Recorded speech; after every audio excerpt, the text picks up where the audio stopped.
የሰንበት ቤት መጠለያችን ነሽ፣ መማሪያችን መጠለያችን ነሽ፣ እኛና አምላክን ያገናኘ። በዚሁ ጉባኤ የተገኛችሁት ወገኖቻችን ሁሉ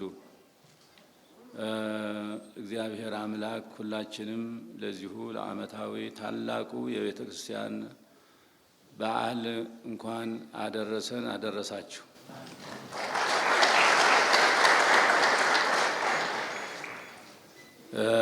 በዓሉ እንግዲህ መጀመሪያ ጉባኤያችሁ እንኳን በሰላም አፈጸማችሁ ለማለት እፈልጋለሁ። ዓመታዊ ጉባኤያችሁን ዓመታዊ ጉባኤ የሰላማዊ ጉባኤ የሰንበት ትምህርት ቤት መዘምራን በጠቅላላ በውጭም በውስጥም ያላችሁ ታላቁ የበዓል የምትጠብቁና የምታስፋፉ ወገኖቻችን ሁሉ እንኳን ለዚህ አበቃን በቃችሁ።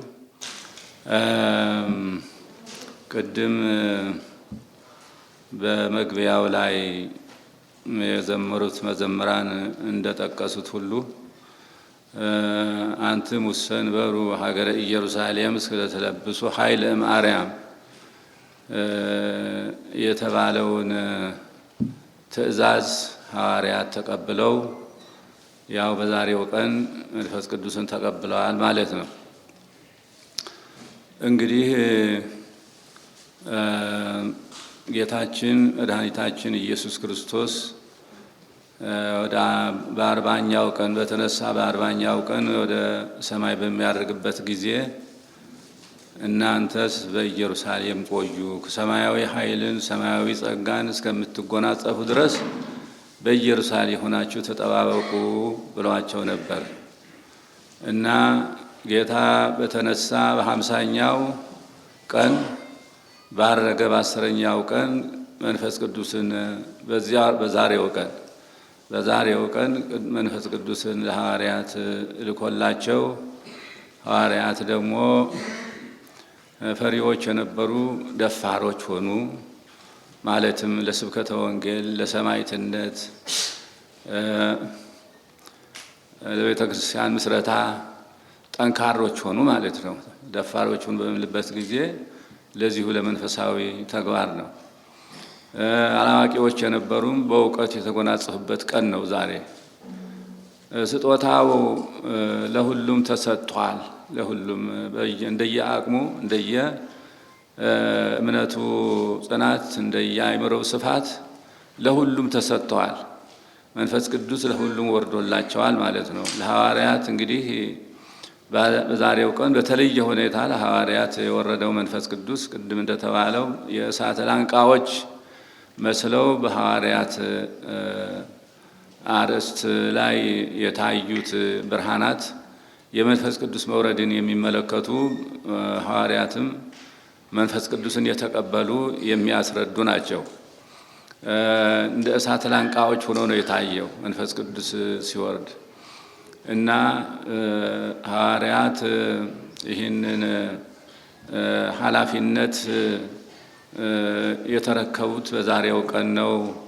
ቤተ ክርስቲያናችንም የተመሰረተችው ለቤተ ክርስቲያናችን ምስረታ፣ ለቤተ ክርስቲያናችን ሕልውና፣ ለቤተ ክርስቲያናችን እድገት እና ልዕልና ይሄ በዓል ትልቅ አስተዋጽኦ ያደረገ ነው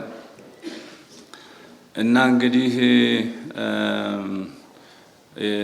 እናንተም በዚሁ ዕለት በዚሁ በመንፈስ ቅዱስ ኃይል እየተሰበሰባችሁ የቤተ ክርስቲያን ጥበቃ የቤተ ክርስቲያን ዘበኛ ሆናችሁ እየጠበቃችሁ ያላችሁት ልጆቻችን ናችሁ። ስለዚህ ኃላፊነት በአግባቡ እንዲቀጥል እንዲሰራ በህብረት በአንድነት በንጽህና በቅድስና በሐቀኝነት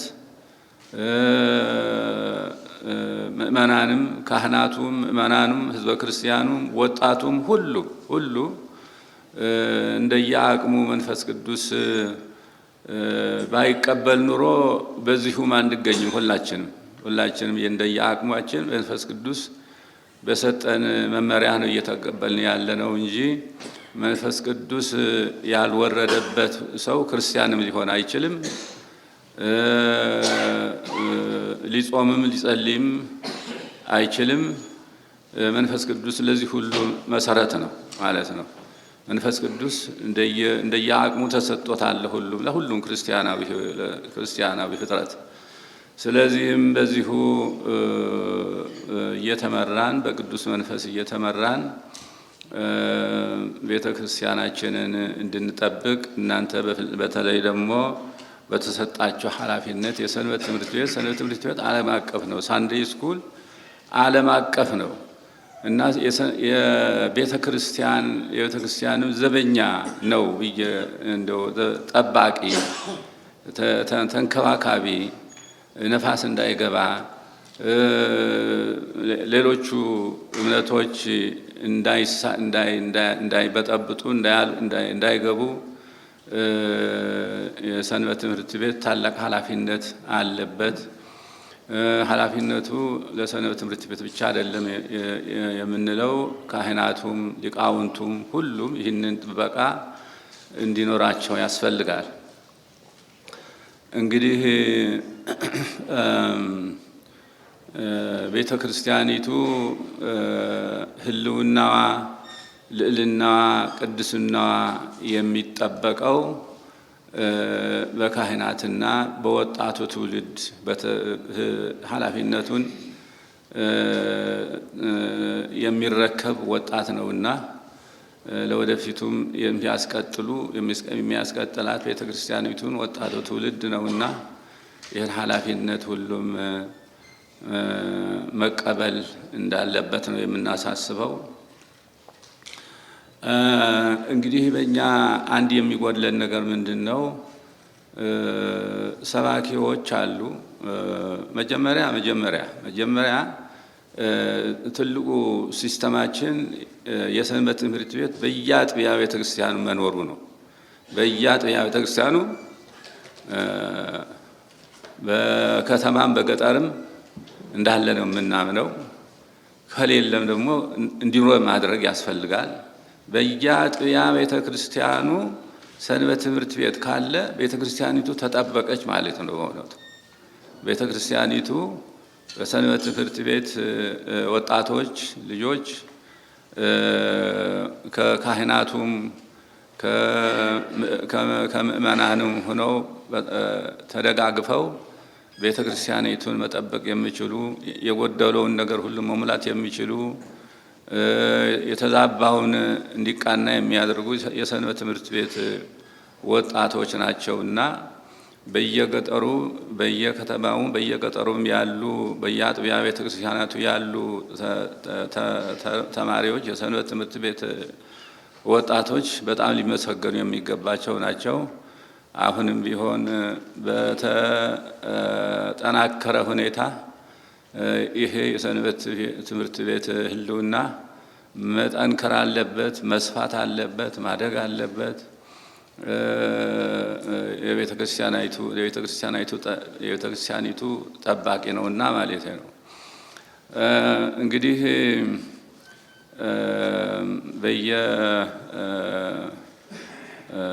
በየቤተ ክርስቲያን አብያተ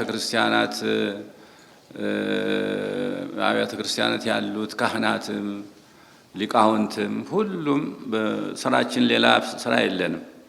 ሌላ ስራ እኮ የለንም። የቤተ ክርስቲያኒቱን ለመጠበቅ ሕልውናዋን፣ ልዕልናዋን፣ ቅድስናዋን፣ እድገቷን ለመጠበቅ ነው እና ያለነው ሁላችንም ይህም ኃላፊነት መቀበል አለብን ማለት ነው። እንግዲህ ሰላምና አንድነት ምንጊዜም ቢሆን ለሀገራችን ያስፈልጋታል። የሀገራችን ክርስቶስ ሰላሜ አሐድግ ለክሙ ወሰላም እዚአየሆክሙ ብሎ የተናገረው ሰላሜን እተውላችኋለሁ፣ ሰላሜንም እሰጣችኋለሁ፣ ብሎ የተናገረው ያስተማረው እኛ እንድንጠብቀው ነው። የሰላም ሰዎች እንድንሆን፣ ሰላማውያን እንድንሆን፣ ፍቅርና ሰላም በመካከላችን እንዲኖር ሁላችንም ለዚሁ ትልቅ ዝንባሌ እንዲኖረን መንፈስ ቅዱስ በአእምሮአችን ውስጥ እንዲያድር በሩን መክፈት አለብን። ዝንባሌ ከሌለ እኮ መንፈስ ቅዱስ ሊገባ አይችልም እኮ። ዝንባሌ ያስፈልጋል። መንፈስ ቅዱስን ለመቀበል ዝግጅት ያስፈልጋል። አእምሮን መክፈት ያስፈልጋል። መንፈስ ቅዱስን ለመቀበል ዝግጅት ያስፈልገዋል። ስለዚህም ሁላችንም የመንፈስ ቅዱስ ልጆች እንድንሆን፣ ሁላችንም ሰላማውያን እንድንሆን፣ ሁላችንም የቤተ ክርስቲያን ሕልውና ጠባቂዎች እንድንሆን። ቤተ ክርስቲያኒቱ ከሌለች እኮ ምንም ነገር የለም እኮ። ሰላም የሚገኘው ከቤተ ክርስቲያን መሆን አለበት። ከቤተ ክርስቲያን መሆን አለበት። አዎ፣ ሰላም የሰላም ቤት ስለሆነች ክርስቶስ የሰላም አባት የሰላም አምላክ ስለሆነ በዚሁ መሰረት ቤተ ክርስቲያንም የሰላም ቤት መሆን አለባት። አእምሮአችን የሰፋ እንዲሆን ሁላችንም ጥረት ማድረግ አለብን። ስለዚህ በዚሁ በእውነቱ በጣም አባታችን አቡነ ኤልያስም ቅድም እንዳስተማሩት ልባችንን መስጠት አለብን፣ ለእግዚአብሔር መስጠት አለብን። አእምሮአችን የሰፋ መሆን አለበት። ሰላማዊያን እንደሆን ያስፈልጋል። አሁን እናንተ አምናም ዛሬም እንዲሁ እኔን ወደ እኔ የምታቀርቡት ጥያቄ እኔ ለሰላም እንደራሴ እንደራሴ ሰላምን ፈልገዋለሁ፣ ሰላሙንም ደግፋለሁ። የሰላም ሰዎች ሁላችንም የሰላም ሰዎች እንድንሆን፣ ሁላችንም አንድነታችን እንዲጸና፣ የወጡትም እንዲገቡ፣ ያሉትም እንዲበረቱ እወዳለሁ፣ እመኛለሁ፣ ጸልያለሁ። ነገር ግን ያለው ሁኔታ ያው የአባ ማትያስ ብቻ ሳይሆን የሁሉም ነው። የቅዱስ ሲኖዶሱም ዋና ቅዱስ ሲኖዶሱም ነው። ከዛም ደግሞ የሁሉም ዝንባሌ በውጭም ያለ በውስጥም ያለ ሕዝብ ሁሉ ለዚሁ ቢታጠቅበት ነው እንጂ እኔ ብቻዬንማ ምንድን ነው የማደርገው? እንግዲህ እኔ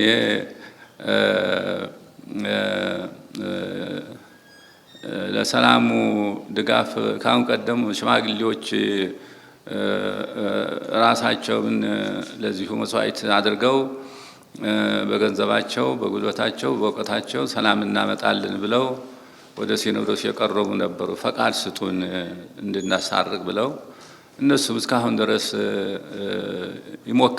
ይሞክራሉ። ድጋፍ ሰጥተናቸው ለእርቅ ለሰላም መቼስ ምንም ጊዜ ምንም ቢሆን ለእርቅና ለሰላም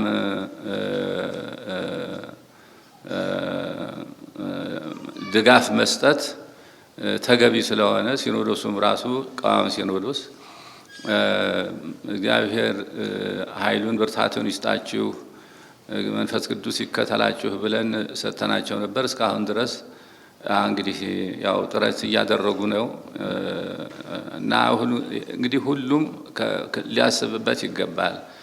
ደግሞ ያለው ችግር ምን እንደሆነ ሁላችሁም ታውቃላችሁ። የመራራ ነው ያለፈው የተፈጸመው ነገር እጅግ መራራ ነው። በዛ ሀገር ላይ በትግራይ ላይ የደረሰው ችግር እጅግ መራራ ስለሆነ ሰው በዚሁ እስካሁን ድረስ መቼስ ይሄ እየታሰበ ነው ይመስለኛል። ሰዎቹም ሽማግሌዎችም ያገኙት ውጤት ይህን ያህል አይደለም። አሁንም ይሄ ቢቀጥል ነው እንግዲህ ሁላችንም ተሰልፈን እንድንቀጥል ነው እንጂ እኔ ብቻዬን ምን አረጋለሁ እኔ ብቻዬን እና የሚቻለኝን ያህል ግን ለማድረግ ወደ ኋላ አልልም። እኔ በእውነቱ የሚቻለኝን ሁሉ ያደረኩት እንደማውቃለሁ። ከመሆኑ በፊት ብዙ ነገር ሰርቻለሁ። ይሄንን መናገር አልፈልግም፣ ምክንያቱም አስፈላጊም አይደለም። ከመሆኑ በፊት ብዙ ጥንቃቄ ማድረግ ነበረብን። ጥንቃቄ ማድረግ ነበረብን። ያም ሆነ ይህ ሙከራችን ምንጊዜም ቢሆን አያርፍም። ነገሩ እስኪቀዘቅዝ ድረስ ነገሩ እንዲያው ያው የተደረገው ነገር ሁሉ ትንሽ እስከሚቀዘቅዝ ድረስ እስከሚረሳ ድረስ ነው መሰለኝ። እስካሁን ድረስ የተሳካ ነገር የለም እንጂ እኔ ለዚሁ ለሰላሙ ለአንድነቱ አእምሮዬ የሚተኛ አይደለም። በእውነቱ እፈልጋለሁ፣ ጸልያለሁ፣ እመኛለሁ እና ግን በአንድ ቀን ብቻዬን የማደርገው ነገር የለም ማለት ነው። ከባድ ነው ነገሩ፣ ከባድ ነው እና ሁላችንም መታጠቅ አለብን ይህንን ለማሸነፍ። ቅዱስ ሲኖዶሱም ሕዝቡም በዛ ያለውም በዚህም ያለውም በውጭም ያለው በውስጥም ያለው ይህንን አንድነት ለመመለስ ለሁላችንም ሀሳብ የሁላችንም ኃላፊነት ስለሆነ በዚሁ መጠንከር አለብን ለማለት ነው የምፈልገው። እና እናንተም ደግሞ ስለዚህ ማሰባችሁ በጣም ይሄ ሰንበት ትምህርት ቤት ቅድም እንዳልነው ነው። የሰንበት ትምህርት ቤት ለቤተ ክርስቲያን ሕልውና ለአንድነት ሕልውና የምታደርጉት ጥረት ሊቃውንቱም እንደዚህ ነው ያሉት። ሊቃውንቱ ቤተ ክርስቲያንም እንደዚህ ነው ያሉት። ሰላም ይምጣ ብለው ነው የተማጸኑት። ሰላም መመስረት አለበት ብለው መነኮሳቱም የመነኮሳትም ጉባኤ ነበር፣ የሊቃውንት ጉባኤ ነበር። እንደዚህ ሁሉ ምኞታቸው ይሄ ነው። ነገር ግን እንዴት አድርገን ነው እስቲ የምንገታው ማለት ነው። ሁላችን ጸሎትም ሁላችንም ኃይል መኖር አለበት። ሁላችንም እርዳታ መኖር አለበት የሚለው ነው። አሁን ሁላችሁ ቆማችሁ ጠይቃችሁኛል። አምናም እንደዚሁ አሁንም እንደዚሁ። ታዲያ እኔ ምንድን ነው የማደርገው? እስቲ ብቻዬን የማደርገው ነገር ብዙ ከዚህ በላይ የምለው ነገር የለኝም። ለጉዳዩ ግን በጣም እኔ ደጋፊ ነኝ 100%። እርዳታ የሚገባኝን የሚችለውን ደግሞ አደርጋለሁ።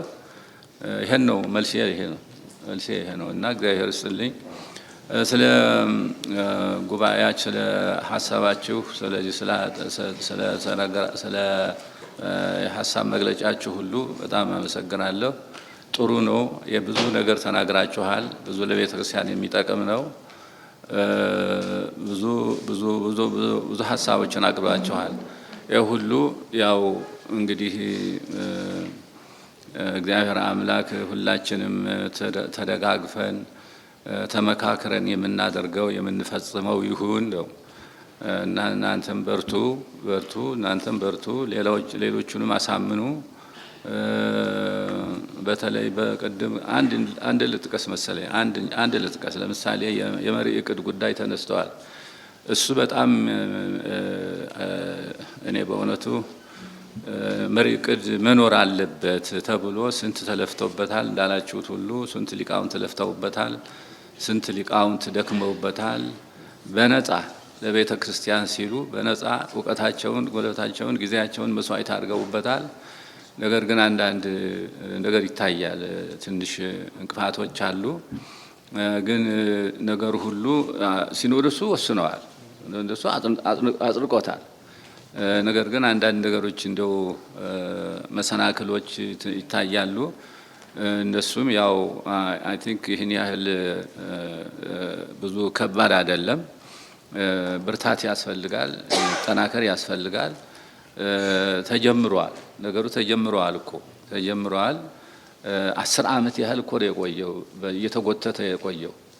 በጣም እኮ ከባድ ነገር ነው ይሄ ነገር። እንዲያው የሚገርም ነው። ጥቅሙን አለማወቅ ይሆን ወይም ምን እንደሆነ አይታወቅም። ተጎተተ በጣም እንደው ይሄ እንደው ሰው አይን እንዲኖረው አይኑን እያየ መሄድ ይፈልጋል አይደለም እንዴ? አይነ ስውር መሆን አይፈልግም። ስለዚህም አይናችን ይብራ ብለው የባለሙያዎች ለቤተ ክርስቲያን ብዙ ጉልበታቸውንና እውቀታቸውን ያበረከቱበት ጉዳይ በችላ ማለት አስፈላጊ አይደለም፣ በጭራሽ አስፈላጊ አይደለም። ስለዚህም መጠንከር አለበት። አሁንም ሁሉም የሰጣችሁት ሀሳብ እንዲህ መሆን አለበት ያላችሁትን ሁሉ እኔ በእውነቱ አስፈላጊ ነው። ምክር ያስፈልጋል፣ ሀሳብ ያስፈልጋል፣ መመካከር ያስፈልጋል፣ መደጋገፍ ያስፈልጋል። ለቤተ ክርስቲያን የሚበጀውን ነገር ሁሉም ማድረግ አለብን። ስለዚህም እግዚአብሔር